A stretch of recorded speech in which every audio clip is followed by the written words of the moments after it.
तो मान लिया आप कपड़े पहनते हो, उसको कण कण में आप में भी है, अब कपड़ों में भी है। कपड़ों में पहले से ही है, वो आपने तो बाद में खरीदे हैं। इधम वास्तव में ना बसा हुआ है, भोजन में भी है, मकान जमीन खरीदी उसमें भी है, तो वो ऑलरेडी वहां बसा हुआ। हम तो जाके खरीदते हैं उसको, जो खरीदी हुई चीज आती है उसमें भगवान है सब में, इसलिए वो प्रॉपर्टी हमारी नहीं हो सकती। मालिकाना हक जो है वो भगवान का है,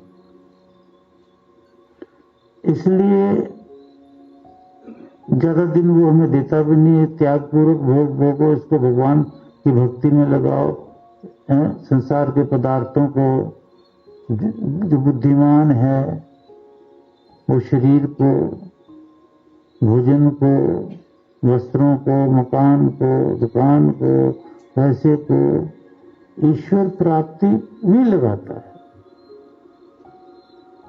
वो बहुत बुद्धिमान है,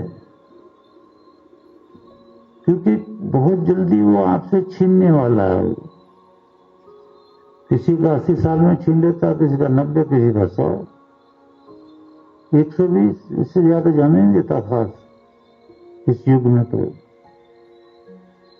छीन लेता है, हमारा ही नहीं। वो तो वो उसमें बसा हुआ था। जब हमने लिया था मकान या मोटरसाइकिल या कार या और कुछ या संतानें में प्राप्ति, वो ऑलरेडी वहां था, उसको मालिकाना हक ईश्वर का।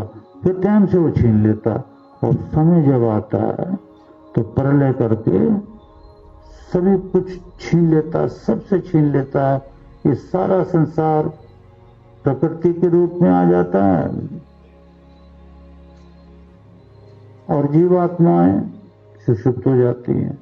उनके पास कुछ नहीं, कोई मालिकाना हक नहीं। संसारी हिसाब से भी ये नहीं कि जी सुषुप्त पड़ी हूं तो मेरी बिल्डिंगें मेरी हैं या कुछ, वो सब छीन ली। वो छीनता है, जिंदा ही छीन लेता है। कभी जो मृत्यु आती तब छीन लेता है, पर छीन लेता है। दोनों हाथ खाली होके जाना होता है यहां से, है ना। तो इन चीजों पे जो गौर करता है, तो फिर सारे संसार के पदार्थों को, वो मेहनत की कमाई को भी, और सारी चीजों को, घर मकान को ईश्वर भक्ति में इस्तेमाल करता है। मकान को कैसे करता है? ईश्वर भक्ति में साधना करता है, हवन करता है। कोई अतिथि आता है उसका सत्कार करता है। अतिथि माना जो एक वेद जाने। आचार्य आते हैं, उसका सत्कार पहले होते थे, अब भी होते हैं। ये नहीं तो समझ गए ना, इदम ईशावासम, ये भी मैं समझा रहा हूं, और दो जगत की बात भी समझा रहा हूं। तो इसलिए कह दिया त्याग पूर्वक भोगो भैया, मां हृदय लालच मत करो, कस्य सिद्ध धनम। ये धन जो है ना, यानी परिवार भी, शरीर भी, परिवार के जो जीवात्माएं हैं वो भी हमारी नहीं है, थोड़े समय के लिए हमारे दिए हैं। तो उसका सुख भोगो, परिवार का भी सुख भोगो, पैसों का भी सुख भोगो, कमरे का भी, लेकिन ये सोच लो कि ये हमारे नहीं है, इनका इस्तेमाल हम ईश्वर प्राप्ति में करें।